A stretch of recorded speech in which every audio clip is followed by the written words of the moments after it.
వాళ్ళకున్న ఆస్తిని మొత్తం అక్కడి పేదోళ్ళకు పంచిపెట్టి సన్యాసం తీసుకున్నట్టు గుజరాత్లున్న హిమ్మత్ నగర్లో ఉండే భావేష్ భండారి అనే అన్న ఏకంగా ఆయనకున్న 200 కోట్ల ఆస్తిని అందరికీ ఎట్లా పంచిండో చూడుర్రి.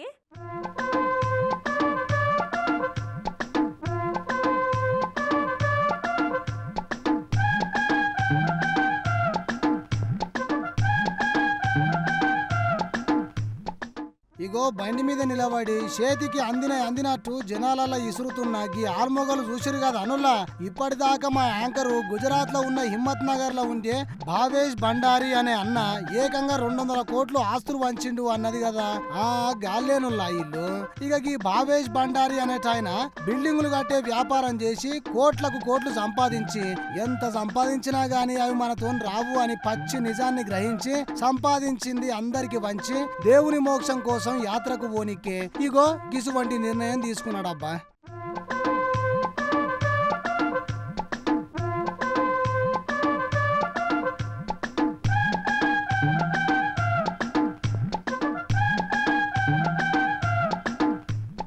ఇక రథంలో అలంకరించిన పెద్ద ట్రక్కు మీద భావేష్ దంపతులు ఇద్దరు కొత్త పెళ్లి కొడుకు కొత్త పెళ్లి కూతురు లెక్క ముస్తాబయ్యి నిల్చున్నారు.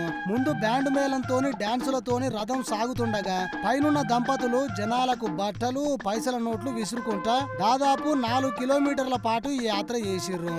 బట్టలు డబ్బులే కాదు వాళ్ళ మొబైల్ ఫోన్లు ఏసీలను కూడా దానం చేసుకుంటా ఊరేగింపుగా పోయిర్రు. అయితే ఇంతకు ముందే వాళ్ళ 19 ఏళ్ల కూతురు 16 ఏళ్ల కొడుకు 2022 సన్యాసం తీసుకున్నారట.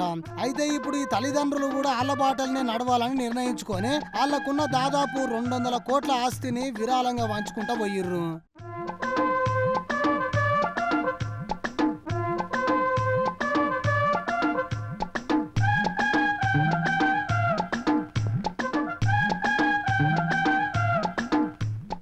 తర్వాత జైన సన్యాసం తీసుకొని మోక్షం కోసం ఏప్రిల్ 22న ప్రతిజ్ఞ తీసుకున్న తర్వాత ఇండియా అంతటా చెప్పులు లేకుండా నడుస్తారట. అంతేగాక 2 తెల్లటి బట్టలు మాత్రమే ఒంటి మీద వేసుకొని ఆడుకుంటా బతుకుతారట. అయితే ఇప్పుడు కోటీశ్వరునిగా పేరున్న భండారి సారు ఈ నిర్ణయం తీసుకున్నాడు మొదటిసారి కాదుల్లో. ఇట్లనే ఇదే గుజరాత్ లో ఉండే ఓ వజ్రాల వ్యాపారి కూడా ఈ తీర్ల సన్యాసం తీసుకున్నాడట. అంతేగాక మధ్యప్రదేశ్ లో ఓ దంపతులు 100 కోట్ల ఆస్తిని విరాళంగా ఇచ్చి సన్యాసం తీసుకున్నారట. ఇక ఉన్నన్ని రోజులే ఈ అంగులు ఆర్భాటాలు ఆఖరికి పోయేటప్పుడు ఒట్టి చేతులతోనే పోవాలి అని అనుకున్నట్టున్నారు.